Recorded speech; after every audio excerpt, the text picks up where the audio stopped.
Saudara yang terkasih, saya bersyukur boleh bersama-sama berada di tempat ini, bersekutu bersama dengan saudara di GKI Kejayan di The Grace ini. Salam kasih dari Majelis Jemaat GKI Peterongan Semarang untuk saudara sekalian. Saudara, ini kedua kalinya saya ke The Grace. Dan hari ini tema kita adalah pintu surga terbuka. Ketika tema ini diberikan pada hari ini, saya menjumpai sebuah pintu yang tertutup, saudara-saudara.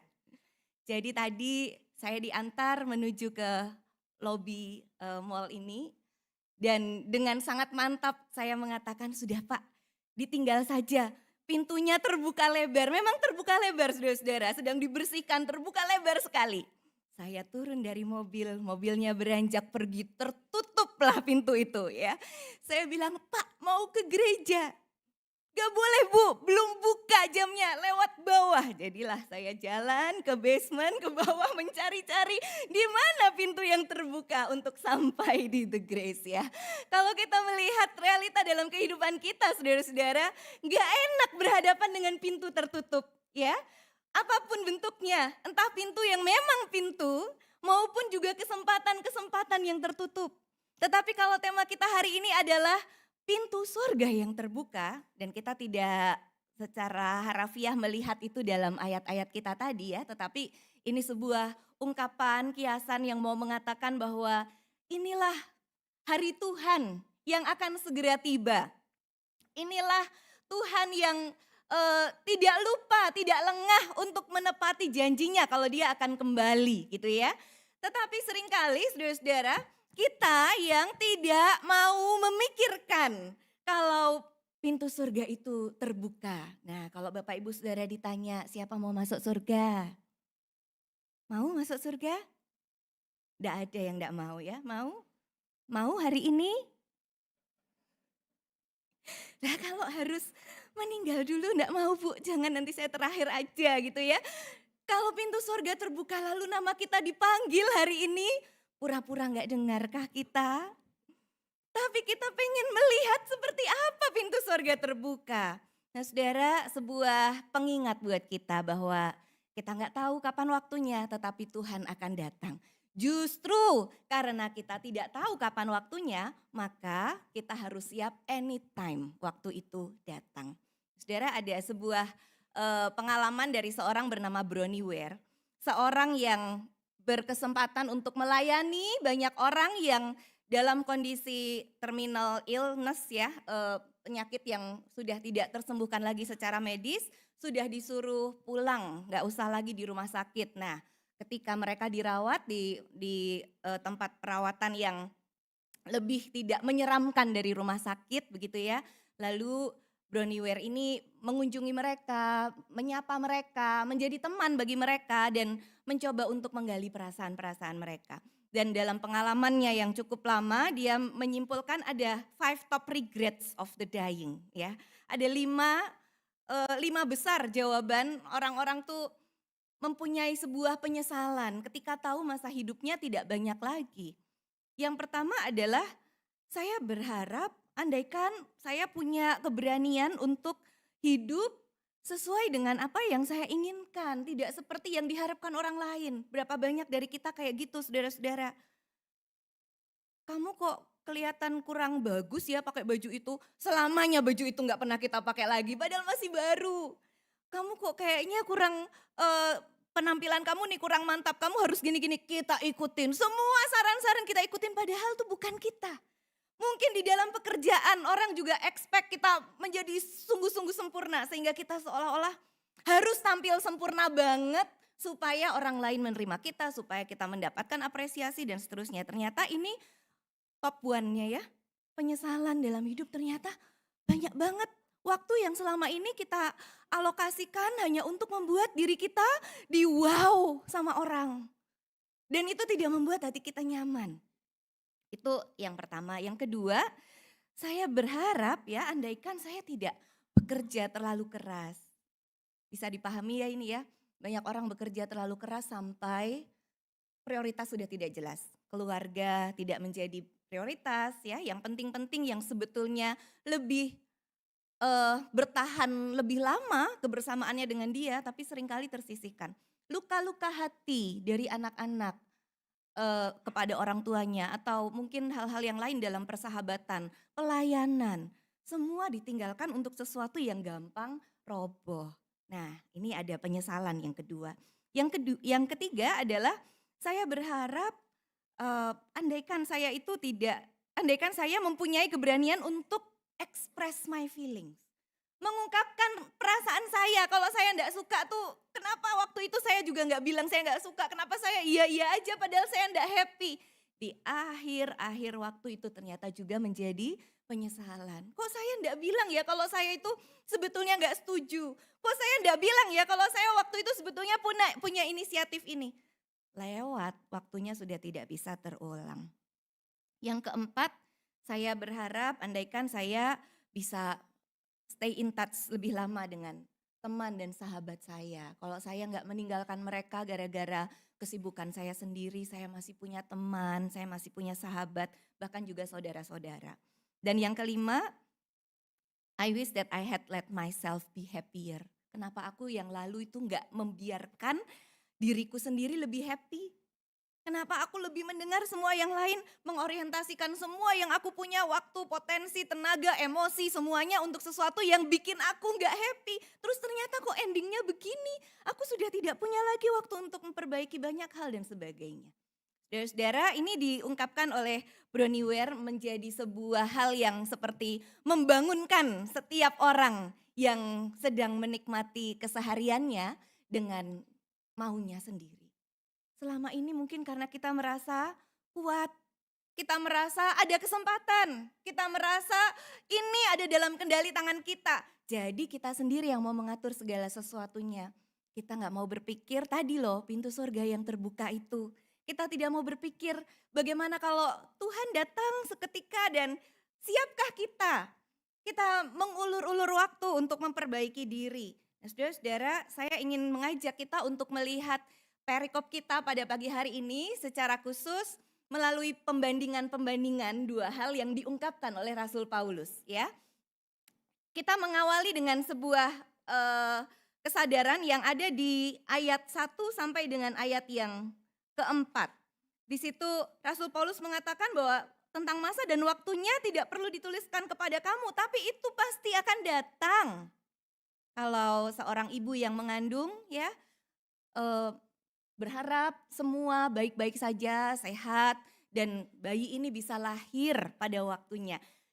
Kita mengharapkan kelahiran itu pasti akan terjadi gitu kan, tetapi kan tidak tahu kapan waktunya. Kalau saudara bilang lah, sekarang kan bisa direkayasa dengan tanggal cantik, jam cantik, pakai operasi gitu ya. Tapi kalau memang bukan kehendak Tuhan untuk lahir di waktu itu bagaimana? Kita tidak bisa menetapkan harus seperti itu rumusnya. Anak kami diprediksi lahir pada tanggal tertentu, sudah menyiapkan semua tindakan operasi yang akan dilakukan karena kondisi saya tidak baik pada waktu itu, tetapi dia lahir secara normal 3 hari sebelumnya. Ya, diprediksi pun bisa luput kalau Tuhan gak pengen itu terjadi gitu ya. Tetapi kan satu hal yang kita tahu, dia akan lahir. Pasnya, jam berapanya masih dinantikan, gak tahu secara persis. Hari Tuhan akan datang, tadi dipakai di ayat yang keempat.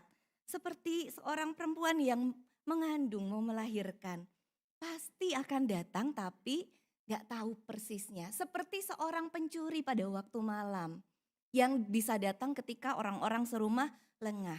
Bisa datang, walaupun tidak pasti semua orang pasti mengalami ini ya. Tetapi artinya pada saat orang-orang tidak menduga, hati-hati loh, justru di situ kesiapan kita diuji. Oleh karena itu Rasul Paulus memberitahu jemaat di Tesalonika. Dan hari ini kita diberitahu oleh firman Tuhan.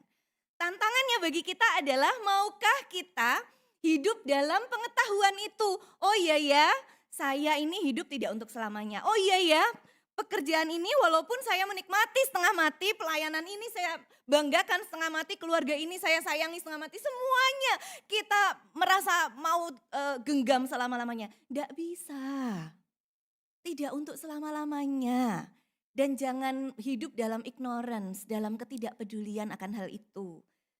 Kita maunya semua cuma ada semua yang seperti ada di dalam pikiran kita. Padahal firman Tuhan bilang semua ada endingnya. Di dunia ini fana, semua ada batasnya. Tapi Tuhan mengundang kita masuk dalam kekekalan. Kalau kita mau hidup dalam knowledge, dalam pengetahuan yang Tuhan berikan. Kalau jemaat di Tesalonika mau mengerti bahwa walaupun hari Tuhan itu tidak atau belum kunjung datang, bukan berarti waktu kita santai-santai, melakukan semua yang kita mau, tetapi apa yang mereka lakukan itu harus berdasarkan dengan knowledge yang mau dibukakan oleh Tuhan melalui Rasul Paulus. Saya memakai 4 pembanding saudara-saudara. Yang pertama adalah terang versus gelap. Dalam perjanjian lama sudah banyak sekali bagian-bagian Alkitab yang menjelaskan bahwa umat Tuhan itu dipanggil sebagai terang. Saya bacakan salah satunya dari Yesaya 60 ayat 1. Bangkitlah menjadi teranglah.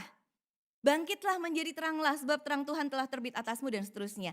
Sudah ada sebuah panggilan.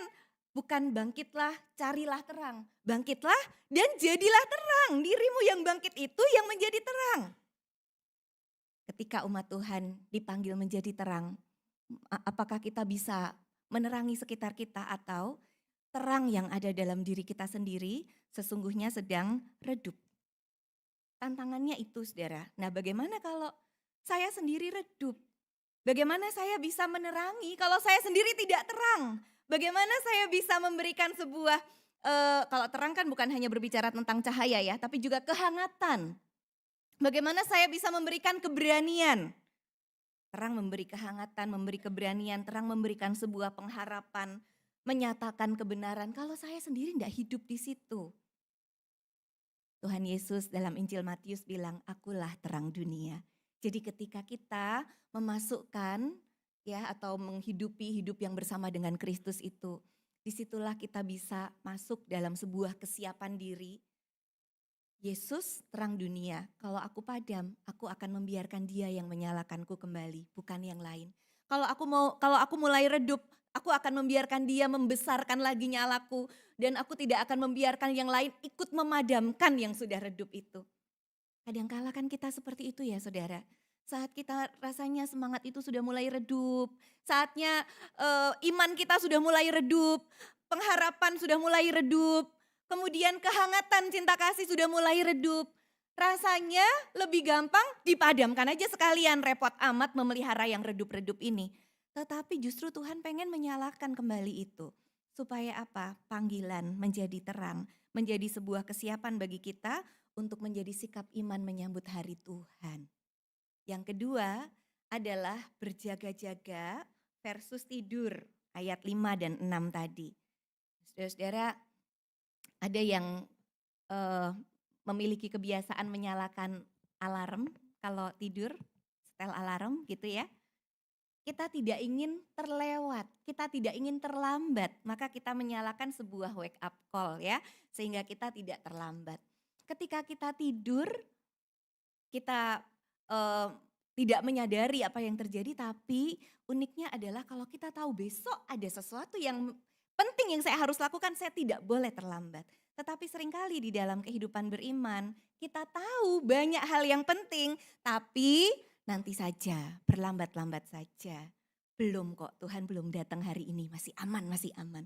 Bukankah hari Tuhan bisa datang melalui 2 cara? Tuhan datang kembali menjadi hakim di dunia ini ya. Hari terakhir itu betul-betul tiba untuk seluruh isi dunia, maupun yang kedua hari kematian setiap orang yang kita tidak tahu kapan. Bisa terjadi pada orang yang sudah lanjut usia, bisa terjadi pada seorang yang masih usia produktif atau sangat muda, masih sangat kecil, kita nggak tahu. Kita nggak tahu kapan itu tiba, hari ini baik-baik saja, belum tentu nanti sore, belum tentu besok ya. Semua kita selalu mengharapkan semua yang baik, tetapi sekali lagi hidup dan mati tidak ada di dalam tangan kita bukan? Tetapi seringkali kita seperti itu, tidak menyalakan wake up call setiap kali. Karena apa? Karena merasa masih banyak waktu. Ini yang saya pernah baca juga dalam sebuah ilustrasi sederhana tentang iblis yang berdiskusi untuk menjatuhkan manusia. Ya, ada salah satu ya, bukan seorang mungkin ya, apa ngomongnya ya? Ya, pokoknya ada salah satu yang mengatakan, saya punya ide nih, kita berikan sebuah penderitaan saja supaya dia itu mengutuki Tuhannya, meninggalkan imannya, dia berantakan hidupnya, berikan sebuah penderitaan yang berat. Ketika itu dicoba, gak berhasil saudara. Ini rupanya seperti imannya Ayub ya. Ketika penderitaan terjadi, kehilangan terjadi, dia tetap bergantung kepada Tuhan. Meskipun bergumul tapi koridornya tetap bergumulnya ada di situ, tidak meninggalkan Tuhan. Tanya sih ke Tuhan juga, berdiskusi sama Tuhan, sulitnya memahami itu tapi tidak meninggalkan Tuhan, gak berhasil. Lalu usulan yang kedua, saya punya ide lagi. Bagaimana kalau kita katakan saja Tuhan tidak ada? Wah, kita coba.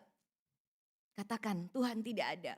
Banyak gerakan yang dilakukan pada orang ini untuk menyatakan percuma beriman. Mana Tuhan gak tolong kamu, masalah berat malah tambah berat, bukannya tambah ringan. Kamu ditinggalkan teman, Tuhan itu gak ada. Gak berhasil. Dia tetap pada imannya ya. Lalu yang ketiga mengatakan, kok susah-susah amat pakai trik seperti itu. Kita ajak saja ngobrol, kita bilang tenang, kesempatan masih banyak, santai-santai dulu dan rupanya itu yang berhasil. Nah itu ilustrasi sederhana tetapi bisa menjadi sebuah refleksi buat kita saudara-saudara. Kalau saat ini ada orang yang mengatakan pada saudara, gak usah lagi ke gereja, Tuhan itu gak ada. Mungkin saudara masih tetap beriman, Tuhan ada kok. Aku nih mengalami pengalaman-pengalaman iman yang lalu, walaupun berat, tapi Tuhan ada kok. Yakin.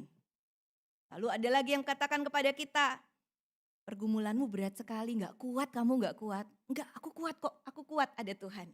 Ya. Tapi kalau ada banyak pihak yang menyatakan dan meneguhkan keyakinan kita bahwa waktumu masih panjang, ngapain bertobat sekarang? Waktumu masih panjang, buat apa? Kamu melakukan segala pengorbanan itu sekarang, nanti dulu, nikmati dulu, mumpung ada kesempatan dan seterusnya. Nah mulailah gamang, ya juga ya, eman ya, loh orang itu loh juga melakukan, loh dia juga melakukan, loh saya sendiri yang gak melakukan, kok rugi saya? Wah kita malah bisa jatuhnya di situ saudara. Karena apa? Karena tidak berjaga-jaga. Berjaga-jaganya menjadi gamang karena lebih memilih untuk tidur, terlelap di dalam lelapnya dunia dengan semua kegelapannya. Ini hati-hati. Tadi yang pertama apa? Terang versus gelap ya, kemudian berjaga-jaga versus tidur. Yang ketiga kita lihat dalam ayat yang selanjutnya, menarik nih. Ada sadar versus mabuk. Nah, mungkin kita bilang, loh saya tapi kan enggak mabuk-mabukan minum. Ya bukan secara harafiah itu ya, tetapi ini menjadi sebuah gambaran kesadaran versuskan dengan kemabukan, orang dalam sadar bisa realistis. Orang dalam sadar bisa berpikir sebab akibatnya ya. Tetapi dalam situasi mabuk dikuasai oleh sesuatu yang mendominasi dirinya ya, yang mempengaruhi alam kesadaran pikirannya, maka bisa ngelantur, bisa tidak jelas, bisa melakukan hal-hal yang tidak sesuai dengan apa yang sebetulnya dia inginkan atau dia sadari gitu ya. Dan kalau kita lihat lebih uniknya gini saudara-saudara, dalam bahasa Yunaninya itu kata kemabukan itu dipakai kata metiskomenoi yang artinya adalah keracunan. Jadi kondisi sadar, kondisi bisa pikir secara realistis, bisa berpikir secara jernih, dipertentangkan dengan sebuah kondisi keracunan. Dan keracunan ini orang bisa keracunan dan langsung binasa ya, tapi juga bukankah ada orang yang keracunan tapi juga kemudian malah jadi adiktif terhadap hal itu ya. Dan itu yang lebih berbahaya kan. Dia sudah tidak menyadari bahwa dirinya sedang keracunan sesuatu karena dia sudah saking kecanduan akan hal itu sehingga mencari lagi racun itu. Karena itu yang sudah menguasai dirinya, bukan kesadarannya tapi kemabukannya, bukan kesadarannya tapi keracunannya yang terus dibiarkan untuk menguasai dirinya. Kalau kita lihat dalam kehidupan kita, kehidupan beriman kita saat ini saudara-saudara, apa yang selama ini memabukkan kita? Apa yang selama ini meracuni pikiran dan hati kita, iman kita, kesetiaan kita kepada Tuhan? Sesuatu yang kita rasa enggak apa-apa kok. Ya walaupun enggak lurus-lurus amat, tapi ini bukan dosa besar lah. Walaupun gak lurus-lurus amat, tapi banyak kok temanku yang juga ikut melakukannya. Paling gak nanti loh kalau dihukum, aku ada temannya bareng-bareng gak sendirian. Itu racun saudara-saudara ya, karena kita tahu itu nggak harusnya begitu. Tuhan tidak menginginkan kita punya sikap iman yang seperti itu. Tapi kita ingin itu memuaskan terus pikiran kita. Banyak cari alasan membuat kita terasa tenang, nge-fly sendiri dengan pikiran-pikiran kita yang manis itu. Walaupun sejatinya di dalam lubuk hati kita tahu nggak benar. Tapi selalu cari alasan, enggak apa-apa, zaman juga sudah berubah, ini juga kesempatan yang Tuhan izinkan dan seterusnya begitu. Itu meracuni diri sendiri dan hidup dalam keracunan yang lebih dalam. Selama ini apakah ada racun-racun yang kita sedang biarkan ada dalam pikiran kita? Yang bekerja, yang kuliah, yang sekolah, menunda tugas. Kayaknya tugas ya hal yang sangat sepele ya. Nanti 5 menit lagi gamenya sudah mau selesai nih. Ternyata menang level itu ada adrenalin yang terpacu untuk level selanjutnya. Nanti tunda dulu, masih sibuk melakukan yang ini padahal yang ini bukan orientasi utama, bukan prioritas dan seterusnya. Dari sesederhana itu menunda tugas nanti bisa berkembang saudara-saudara menjadikan kita semakin tidak bertanggung jawab. Karena apa? Karena kita membiarkan kemabukan dan keracunan yang lebih mendominasi dan memproses hidup kita. Yang sadar itu kok enggak selalu enak, tidak selalu gampang dilakukan, nanti dululah. Ya, jadi secara kesadaran kita tahu itu tapi kita tidak melakukannya ya. Dan yang keempat adalah tentang identitas. Kita bukan orang-orang yang ditimpa murka, tetapi kita adalah orang-orang yang beroleh keselamatan. Jadi kalau saudara perhatikan tadi yang kata pertama dari awal tadi, itu menjadi keinginannya Tuhan. Terang, berjaga-jaga, sadar, dan beroleh keselamatan. Tapi seringkali kita ada di kata yang kedua. Di kata apa? Gelap, tidur, kemudian mabuk atau keracunan. Dan kita merasa diri kita ditimpa murka Allah. Coba perhatikan siapa yang tulis surat ini saudara. Rasul Paulus ketika dia sudah bertobat.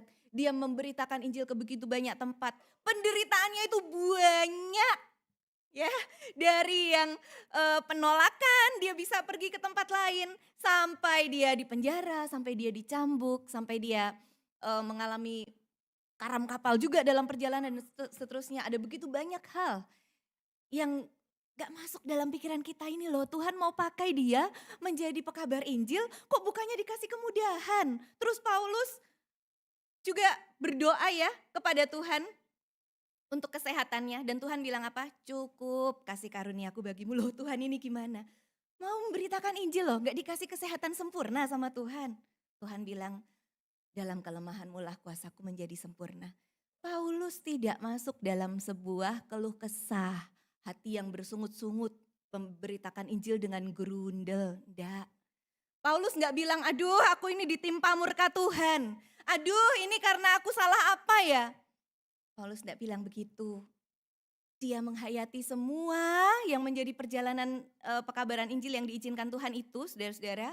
Dan dia mengatakan aku bermegah, bukan hanya dalam kebangkitan Kristus, tapi juga dalam salib Kristus, dalam penderitaannya. Dia tahu identitas dirinya adalah seorang yang beroleh keselamatan. Jadi ketika dia berhadapan dengan masalah-masalah, dia tidak selalu tanya sama Tuhan, Tuhan kenapa begini? Kok Tuhan tidak mendukung saya? Kok Tuhan gak dengar doa saya? Tuhan marah sama saya. Dan setiap kali melakukan hal-hal yang baik, pelayanan-pelayanan yang ditugaskan kepadanya, dia tidak dibayangi dengan rasa takut. Kalau saya tidak melakukan ini nanti Tuhan hukum. Kalau saya tidak melakukan ini nanti berikutnya tidak lancar itu kerjaan di depan. Tidak. Tapi karena kasih yang begitu besar dan dengan ketulusan, bahkan salah satu pengalaman penjara yang dia alami membuat dia menulis salah satunya kitab Filipi yang dikenal sebagai kitab sukacita. Di dalam belenggu penjara, dalam kegelapan, dalam keterasingan. Dia bisa berteriak keras melalui suratnya, bersukacitalah. Sekali lagi kukatakan bersukacitalah dan seterusnya. Surat sukacita, kok bisa? Dianya sendiri membutuhkan sukacita, membutuhkan penghiburan, kok dia suruh orang lain bersukacita? Karena dia menghayati saudara-saudara, aku ini seorang yang beroleh keselamatan. Meskipun ada masalah, itu tidak membuat hidupku lebih tidak berarti. Meskipun ada pergumulan, hal berat yang harus terjadi, itu tidak membuat identitasku berubah menjadi orang yang ditimpa murka. Aku mau tetap mengasihi Tuhan, aku beroleh keselamatan di dalam Tuhan. Bagaimana dengan kita, saudara? Saat kita ada masalah, apakah kita sering berpikir, apa ya yang salah sama saya, apa ini hukuman Tuhan? Tapi kalau hari ini kita diingatkan, kita beroleh keselamatan. Maka lihatlah masalah-masalah yang Tuhan izinkan terjadi justru untuk menempa kita. Mengizinkan kita bersaksi melalui setiap pengalaman keteladanan melewati masalah-masalah itu. Mempersaksikan kasih dan kemurahan Tuhan buat orang-orang yang melihat perjuangan kita. Karena kita orang-orang yang beroleh keselamatan. Balik lagi saudara-saudara ke tadi ya di awal. Apakah 4 hal ini, tadi 4 di yang pertama ya, terang, berjaga-jaga, sadar dan beroleh keselamatan. Ataukah gelap, tidur, mabuk atau keracunan dan ditimpa murka. Yang lebih menguasai hati dan pikiran kita setiap kali kita merenungkan tentang Tuhan. Capek jadi terang, jadi gelap aja gampang, sama-sama dunia. Capek berjaga-jaga, sudah kita penuhi pikiran kita hanya dengan apa yang kita inginkan saja. Lelap bareng-bareng sama dunia. Capek untuk sadar melakukan apa yang benar. Kita membiarkan kemabukan dan keracunan menguasai kita. Atau capek terus berkata aku beroleh keselamatan yang nyata-nyata di depan mata loh. Itu masalah besar sekali. Lebih baik memandangnya memang dari sisi pesimisme. Nah saudara, apakah kita mau hidup dalam knowledge berarti yang 4 ini? Ataukah kita mau hidup dalam ignorance? Sudah tahu, sudah dikasih, bukan tidak tahu lagi. Nah sekarang mana yang menjadi pilihan kita? Balik ke hari Tuhan saudara-saudara. Dikatakan salah satu gambarannya adalah hari Tuhan datang seperti pencuri di waktu malam. Saudara mari buka dengan saya di Matius 24 ayat 43 dan 44 ya. Kita mau melihat bahwa ternyata ada satu bagian yang Tuhan Yesus juga ucapkan hal yang sama. Matius pasal 24. Matius pasal 24 ayat 43 dan 44. Matius 24 ayat 43 dan 44 ya, saya bacakan. Namun ketahuilah, jika tuan rumah tahu jam berapa pada malam hari pencuri akan datang, sudah pasti ia berjaga-jaga dan tidak akan membiarkan rumahnya dibongkar. Sebab itu hendaklah kamu juga siap sedia, karena anak manusia datang pada saat yang tidak kamu duga. Saya membacakannya dari versi TB2 ya, kalau mungkin ada sedikit perbedaan dengan TB1 yang Bapak Ibu baca. Jadi ternyata Tuhan Yesus sendiri sudah berikan sebuah warning. Akan datangnya itu tidak diduga loh. Ya, dan kita juga tahu bagian ini dikutip juga oleh Rasul Petrus ya dalam suratnya tentang dia menulis juga tentang hari Tuhan. Tapi Paulus juga menuliskan tentang hal ini. Jadi kalau itu datang seperti pencuri di waktu malam, tidak ada yang mengharapkan, tidak ada yang bersiap-siap di situ, semuanya tertidur lengah. Bagaimana dengan kita? Karena tadi firman Tuhan mengatakan bagi orang-orang yang sungguh-sungguh bisa bersiap-siap, hari itu tidak datang seperti pencuri. Tidak surprising dalam arti yang negatif gitu ya. Surprise, tapi bukannya kita happy tapi loh kok datangnya sekarang sih? Saya belum siap. Tapi justru expected. Sesuatu yang dinantikan dengan kerinduan tetapi juga dinikmati masa penantiannya. Oleh karena itu saudara-saudara kenapa kita harus siap-siap? Siap di sini saya mengambil 3 kata yang tadi kita baca dalam perikop itu. Ada iman, kasih dan keselamatan. Iman dan kasih digambarkan sebagai baju sirah. Ini salah satu gambaran favoritnya Paulus ya, menggambarkan seorang pengikut Kristus itu seperti prajurit.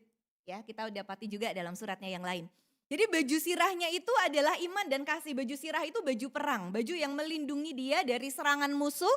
Walaupun baju itu berat kalau dipakai, tetapi itu membuat dia aman. Ingat ya kisahnya Daud, ketika dia dipakai baju perang, malah enggak bisa jalan. Karena enggak biasa pakai.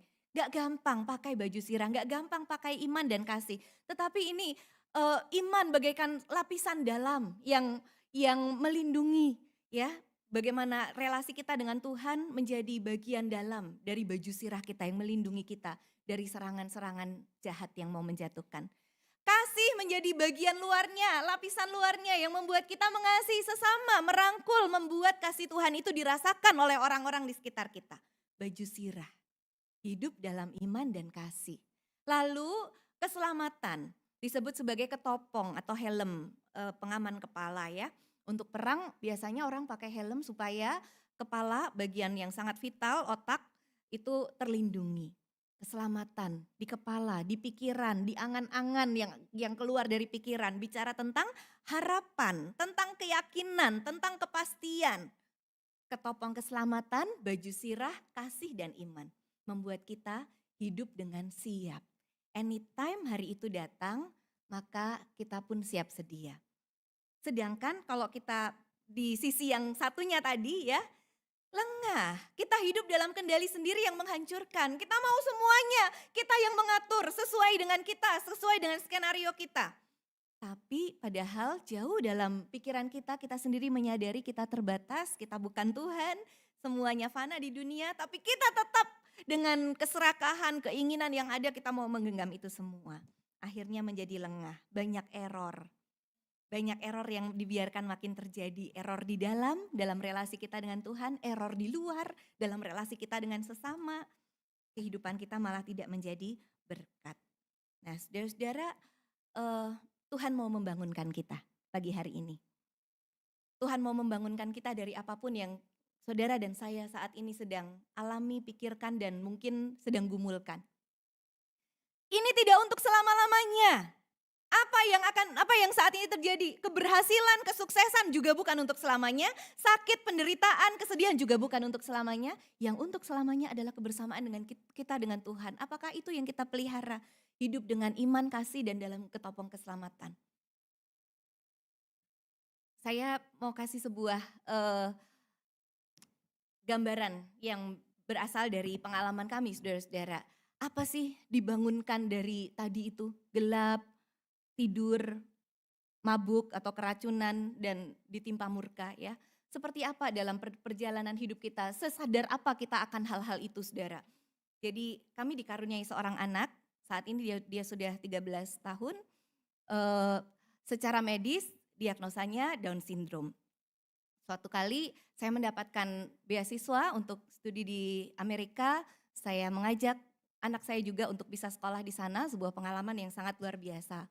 Dan saya membayangkan betapa bingungnya, waktu itu dia umur 5,5 tahun. Jadi masuk dalam sebuah lingkungan baru adalah sesuatu yang bikin dia nervous. Belum lagi bahasa Inggrisnya yang full dan belum ada sistem yang kita semua sama-sama tahu gitu. Ini serba meraba-raba dari awal nih mau kemana, dia harus seperti apa dan langsung jam sekolahnya itu cukup panjang. Jadi dengan usia 5,5 tahun pada waktu itu kami membawa ke sebuah sekolah public school di sana dan dengan segala pertimbangan memikirkan anak kami ini saya bilang sama prinsipalnya, kami minta tolong supaya anak ini nanti bisa coba dulu disesuaikan di kelas 1 tahun di bawahnya supaya bisa menjadi sebuah pengalaman dulu supaya dia nggak terlalu kaget kalau langsung di TK besar gitu ya. Apa yang terjadi saudara-saudara? Kami dimarahin sama prinsipal itu. Gak boleh seperti itu, kamu orang tuanya. Kamu yang harus pertama percaya bahwa dia bisa. Wah, kaget saudara. Iya, saya percaya dia bisa, saya mengasihi dia, saya percaya berkat Tuhan luar biasa dalam dirinya yang saya tidak tahu mungkin ke depannya seperti apa. Cuma saya memikirkan dia tuh kasihan nanti kalau harus stressful dengan ini itu. Dia bilang begitu, di sini semua harus age appropriate. Umur segitu ya harus masuk di umur yang sama, gak bisa turun-turunan level seperti itu. Saya pulang saya sambil mikir lagi saudara-saudara, apa iya karena saya yang tidak percaya sama anak saya. Kok prinsipal itu mengatakan begitu, kamu orang tuanya harus kamu yang paling pertama percaya dulu sama dia. Kayaknya mungkin bukan itu sebab utamanya, sampai saya pikir-pikir lagi apa ya. Oh mungkin ini saudara, keracunan. Karena apa? Karena yang selama ini kita hirup di Indonesia, di negeri ini belum sebebas itu. Masih ada diskriminasi, pada anak-anak berkebutuhan khusus harus masuk SLB, harus begini, harus begitu, dipinggirkan dari pendidikan yang formal. Kalaupun hari-hari ini sudah mulai banyak sekolah inklusi juga tetap masih terbatas aksesnya, mungkin belum semua sekolah siap dengan itu. Yang meracuni, yang ternyata saya biarkan meracuni diri saya selama ini adalah dia apa bisa langsung menyesuaikan di situ. Karena apa? Karena saya menghirup sesuatu yang selama ini seperti itu. Dan ini menjadi sebuah gambaran buat kita juga dalam iman kita loh saudara-saudara. Kita menghirup apa? Dalam persekutuan pelayanan di gereja kita. Telat itu enggak apa-apa, masih ada banyak bangku kosong. Itu yang kita hirup.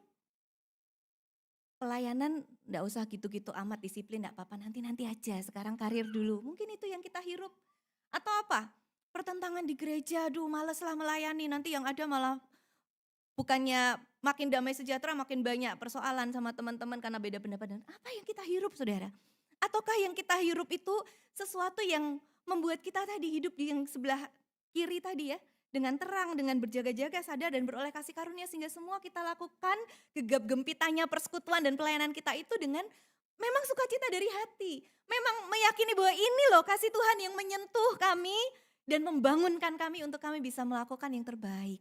Bukan karena takut juga, karena mungkin ada orang-orang juga di sekitar kita yang punya pemahaman itu ya. Kamu gak melayani, kamu gak takut, nanti malah usahamu tidak berhasil karena kamu gak taat melayani. Kamu gak memberikan persembahan sebagaimana seperti berkat Tuhan yang diberikan. Kamu gak takut nanti kamu gak makin sukses. Jadi semuanya dilakukan karena ketakutan juga. Penghakiman atau bahkan orang-orang yang juga pernah sharing ya dari keluarga-keluarga yang juga mempunyai anak-anak berkebutuhan khusus, rasa dihakimi, salah apa dulu waktu hamil, kok anaknya tidak seperti anak-anak yang lain. Itu penghakiman saudara-saudara. Tuhan mau keluarkan kita dari semua racun itu. Dari semua hal yang kita hirup yang selama ini bahkan tanpa kita sadari ternyata itu gelap. Itu posisi kita mabuk dan keracunan, itu membuat kita tidur terlelap dan membuat kita merasa iya ya aku ini ditimpa murka, iya ya aku ini dihukum, aku ini tidak layak, aku ini gak bisa. Itu terus yang kita percaya. Mana yang saudara mau percaya pagi hari ini? Yang Tuhan mau katakan kepada kita menjadi kesimpulan dari renungan kita. Stay spiritually awake. Berjaga-jagalah secara spiritual selalu. Saat kita sukses, taulah sukses itu dari siapa, karena siapa. Saat kita mengalami kegagalan, taulah siapa yang masih menopang dan menyayangi kita. Saat kita punya banyak teman, taulah bagaimana kita diharapkan mewarnai mereka. Saat kita punya banyak pergumulan, taulah bagaimana Tuhan menguatkan kita dengan banyak cara. Knowledge-nya tadi loh, jangan ignorance yang membuat kita menangani itu semua. Tapi tahu bahwa Tuhan bersama kita. Lalu mengimani itu, jalan bersama dengan Tuhan. Seperti kalau mungkin saudara-saudara pernah nonton TV sampai ketiduran ya, dari saudara nonton TV sampai TV-nya yang nonton saudara. Nggak bangun-bangun saudara ya, sampai semua tayangannya selesai. TV-nya kan tetap, acara-acaranya tetap jalan toh, semuanya tetap berjalan, tapi kita kan terlewat. Nggak tahu itu tadi apa, tahu-tahu bangun sudah ke-skip segitu. Apalagi kalau saudara-saudara nunggu, ya kalau nunggu pertandingan bola misalnya ya tengah malam, subuh-subuh, dini hari. Sudah nunggu 5 menit lagi mulai, disitulah saudara paling terlelap ya. Nggak sampai mulai, sudah nunggunya saja udah terlelap. Kelewat saudara yang dinantikan.